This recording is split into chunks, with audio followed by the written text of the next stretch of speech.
And we are live. Welcome, everybody, to another day of surviving quarantine by spreading life.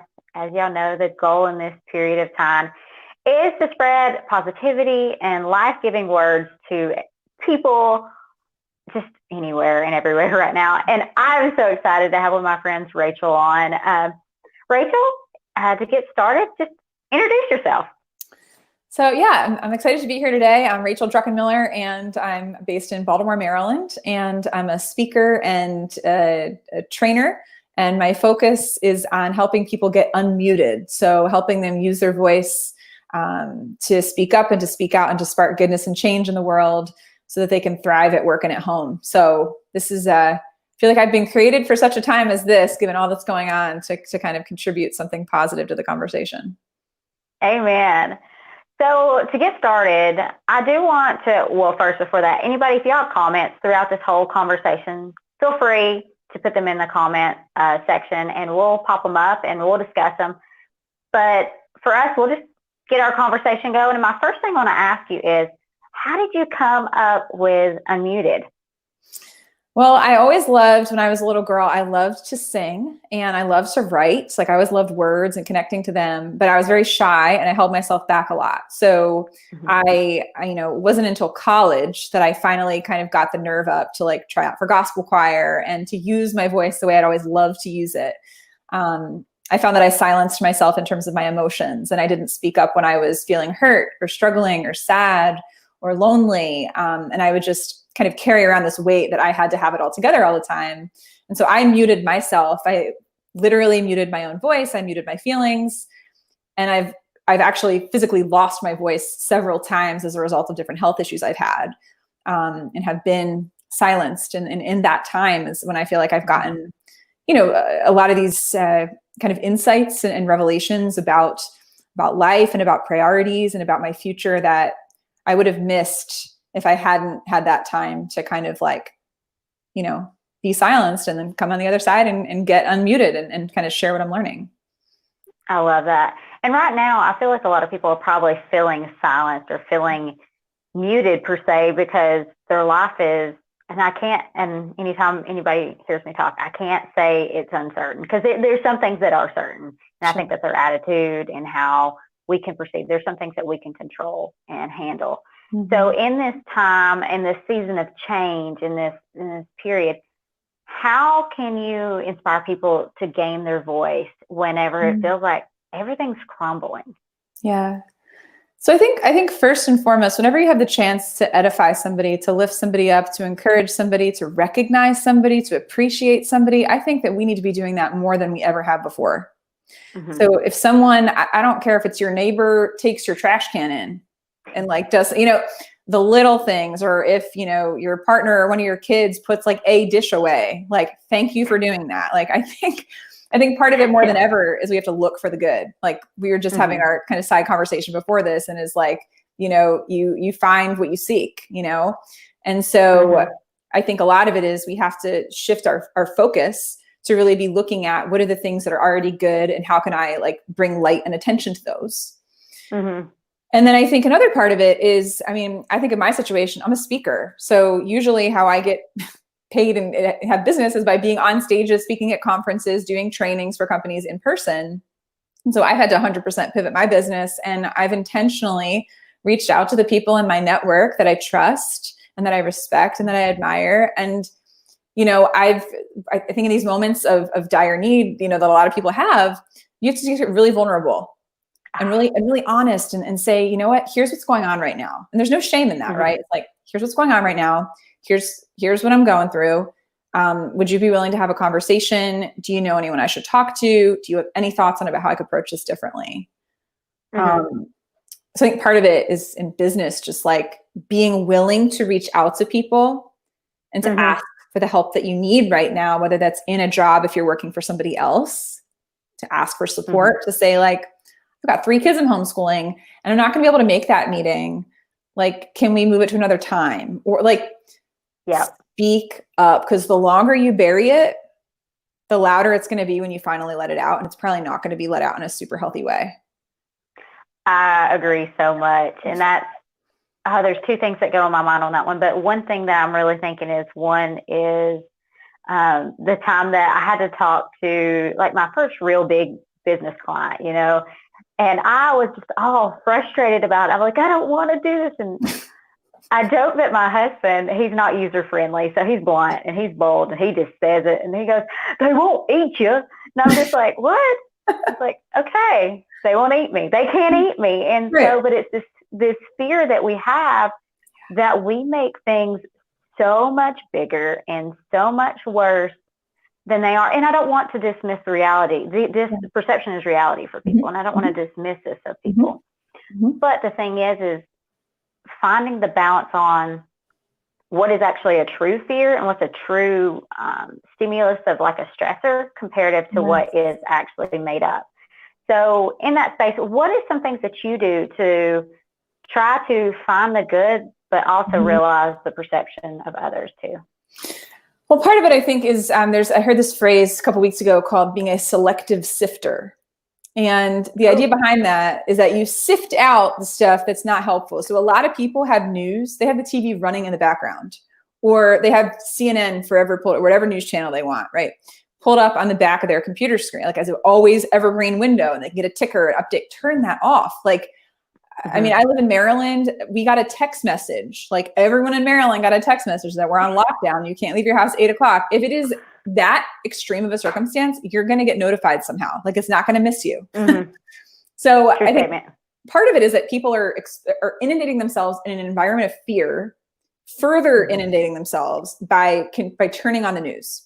So I think part of it is if you're going to do that, like maybe pick 2 times a day, like maybe an hour or 2 after you get up. Do not let it be the first thing you look at in the morning. Like that's going to set your day off not so great.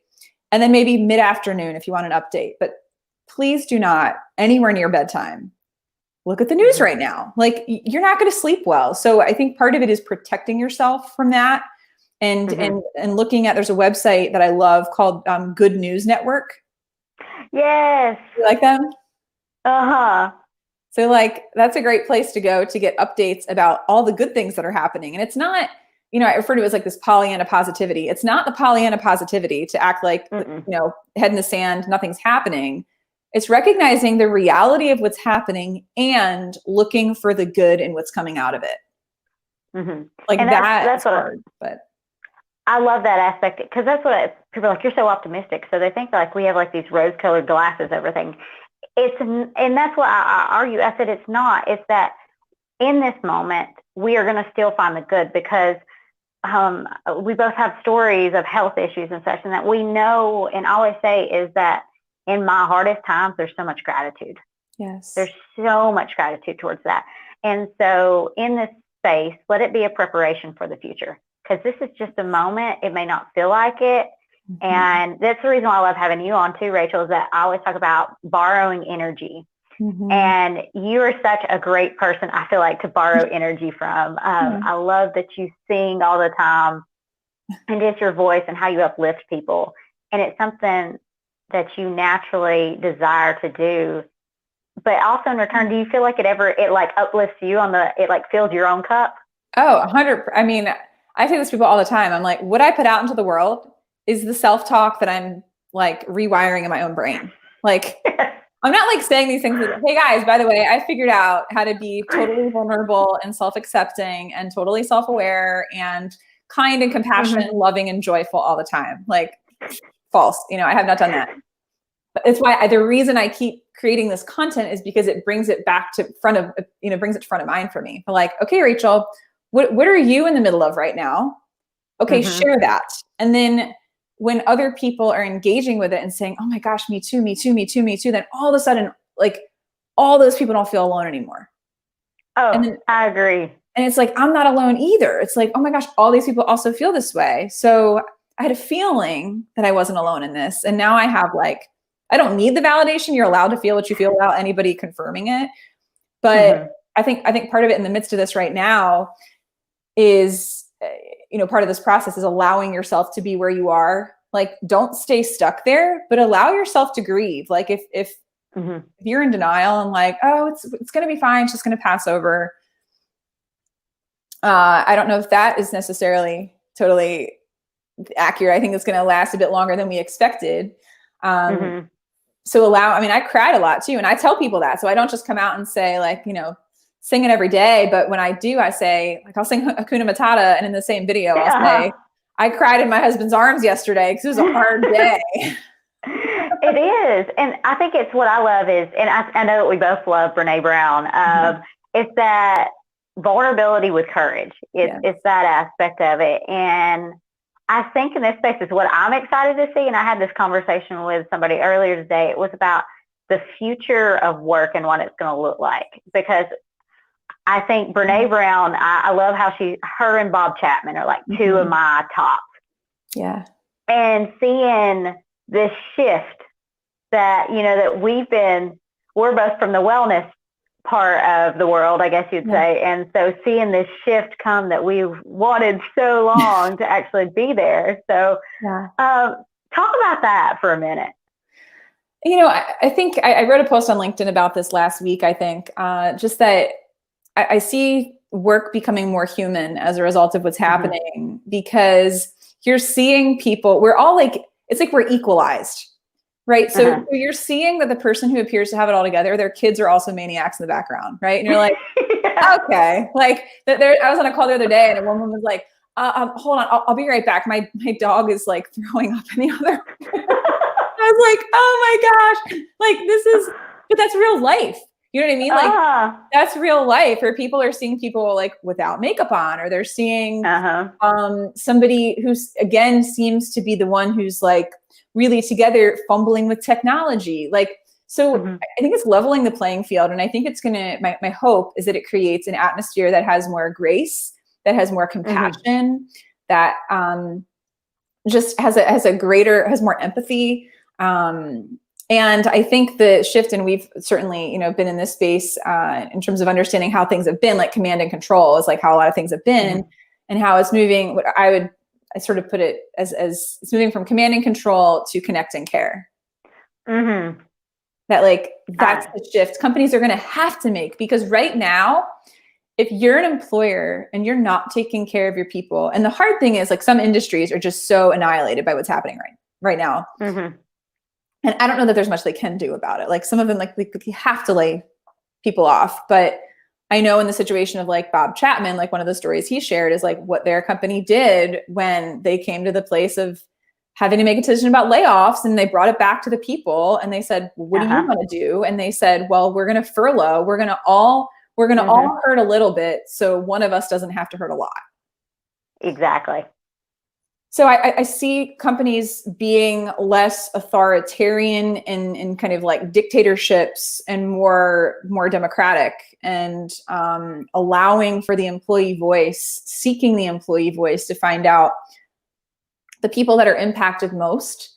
Can we involve them in the decision? So they feel like in wellness, one of the first things I ever heard from a Wellcoa session was wellness is something we do with and for people. It's not something we do to them. Amen. Yep. And it's like, that's what this has the potential to be. Oh yeah. Like our culture is not something we do to people. We don't like dictate it to, you can't mandate culture. It's something we do with and for them. And that's the thing, is that buy-in aspect of it too, is that when you give people the power, and that's the thing I was talking to somebody, they were talking about like after this, like what stocks are you going to be like invest in? I said, I'm finding the people that are investing in people. I said, because I know my return on investment on that is going to be tenfold. I was like, because I've seen it for years. I was like, I've seen how it works out that way. And so it's a space that I'm so happy. It's like, one, I'm sad that this is happening, but I'm happy for the human story, because I think it could only come better from this. Yes. Like truthfully, it only can. So next question I have for you is, I know you because you actually have been ranked #1 in the nation, Wellcoa. You've top 40, under 40, like you have a lot of accolades to your name. But I also understand that from those, that you didn't live out your passion until you were unmuted, or you were muted per se. So speak about that, because some of these people that put so much I don't want to say faith, but so much control in their money and their work, and they put their identity into it. Speak to those people for me. I think a lot of it is that for me, what it was rooted in was this belief that acceptance and love were on the other side of achievement. And I think depending on where people come from, their background, that might be a similar experience they have, where they didn't feel like they received love. And I'm just going to get right to it, right? They may not have experienced love and acceptance in the way that they needed to in order to feel safe when they were kids, which was what my experience was. And what I did find value in is I found that I could be valuable and I could feel valuable inside if I was impressive to people. And so I just chased that around and I was good at it. I mean, from the time I was, first grade, it was straight A's and gold stars and all the ribbons and all that kind of stuff. And it's just like followed me into adulthood. And it was like, you won this and this. And, I've applied for all sorts of awards I haven't won. But what I've come to realize, and especially in a moment like this, is like the relationships are more important than any of that. Amen. Like times 10. And I think about when I was in that mode of when I had gotten all those different, won those different awards. And initially, especially with like the Walcoa Award, I was in a place where I was not vulnerable. I was not comfortable asking for help. I was very muted. I felt like I had to have all the answers. I felt like I couldn't ask any questions or I'd look incompetent. And so I held myself back from a lot of people. Like they saw a part of me. And then there was a big part of me that they had no permission to get into because I wasn't willing to let them do that. And one of the gifts that happened 3 years ago when I burned out and got mono and like totally bottomed out is that I realized how important it was for me to be socially connected. That like, that was the thing that lifted me out of that really dark place in my life, was that I was willing to reach out to people and say, I'm really struggling. I'm having a hard time. Can we talk? Can we have a conversation? Will you pray for me? Things I never asked people to do before, right? That like all of a sudden in this place of desperation, where it's like when you bottom out, you open up. Because you can't, there's nothing else that you can do, it feels like. It's like your last resort, whenever, and it should feel like it should be your first, like in a lot of things that we hear or teach or talk about. And I'll say that's true for me too, that I talk about my story about how I was a single mom, out of wedlock, raising kids by myself. And I didn't want anybody to know I was pregnant. Like I didn't even tell anybody until I was 6 months. Wow.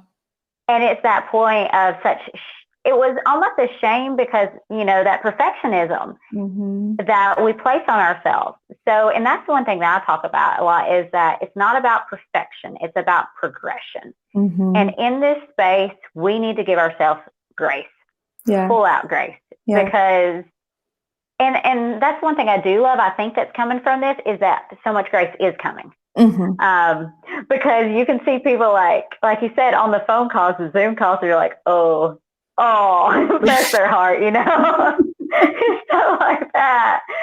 So, and that's what I love. And I'm excited for the story of humanity to come after this.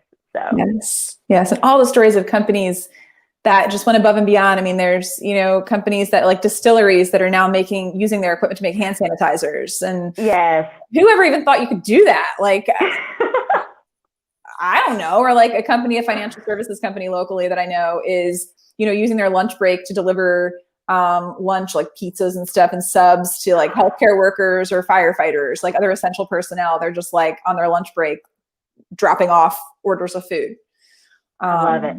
Like, so those are minor little things, but you're seeing so much of the goodness of humanity come out, that like we are intended to be in this connected space. And I think we're going to hear more and more and more stories of that. And I think those are the things to really hold on to when we fall into those places where it feels dark again, that like to look for the light, because there's always going to be a light, right? There's in the midst of anything that's difficult, there's always going to be people that are spreading light, that want to kind of break through that darkness. Yeah. I don't know if you've ever heard of Inky Johnson, but he's one of my favorite speakers. And he talks about, he has a story himself that's just amazing, if anybody can ever go check that out. But he actually did a review of after 9/11 about the good and like how it was perceived bad, but was like somebody didn't, they dropped their shoe or they got a hole in their shoe and they had to go buy, they left work and they couldn't go to work because they missed dying that day. Or somebody had to pick up their daughter and they never had done it before and they missed that day. You know, it's so many things. And so that's what I'm interested to see after this, is that, you know, some businesses may fail, but look at the pivot points and where it makes you and where is it going to take you and where's going to go from this. Because I can't say it enough. I think it's the time more than ever to be unmuted, to be yourself and to use your voice for the greater good, because it's there. And that's why I'm so appreciative of you, Rachel. Just like, because you are. Anybody, if you ever see your threads, they're all like, you're like, because you are. And that's such a blessing for me to see and for other people to hear. So, well, thank you. I appreciate that. And I'll say like one thing. I guess I can share one more, like just close kind of quote that might be helpful for people to keep in mind, is that there's a guy named Steve Furtick who's a pastor, and one of the things he said is every season of struggle has an expiration date. Amen. And I was like, okay, well, that's kind of what we need to be reminded of right now. Every season of struggle you've ever been to up till now had an expiration date, and this one will too. We don't know when it is, but know that it will come at some point. So I love it. And that's so good to like end this on, because it's that hope that tomorrow this too shall pass. Yeah. You know, one of my favorite things, and I've heard you sing it before, is "It Is Well With My Soul." And so if you don't mind, if I want to call you out on the spot, I know you love to sing. I would love to end this with you singing just a little bit of "It Is Well With My Soul." And I did not plan this, so don't kill me later. Sure didn't. I'm like, can I do this little light of mine? You do that one too.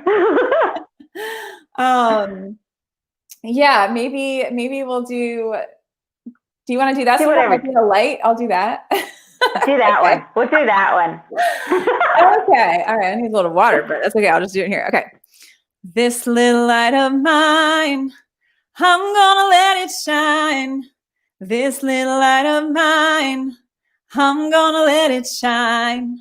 This little light of mine, I'm gonna let it shine. Let it shine, let it shine, let it shine.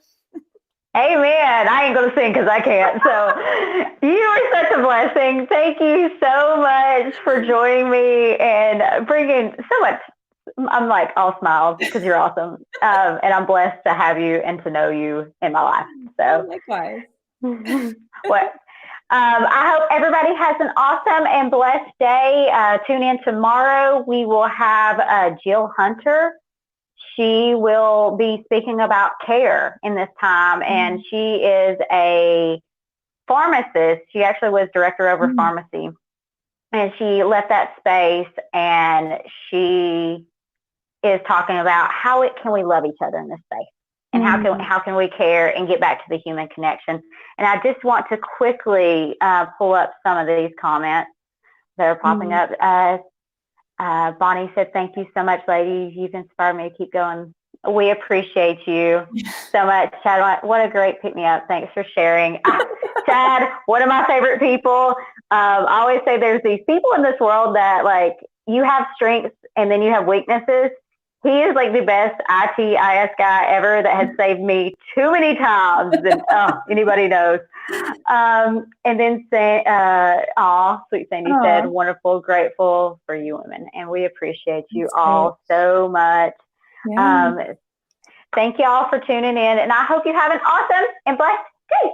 Yes.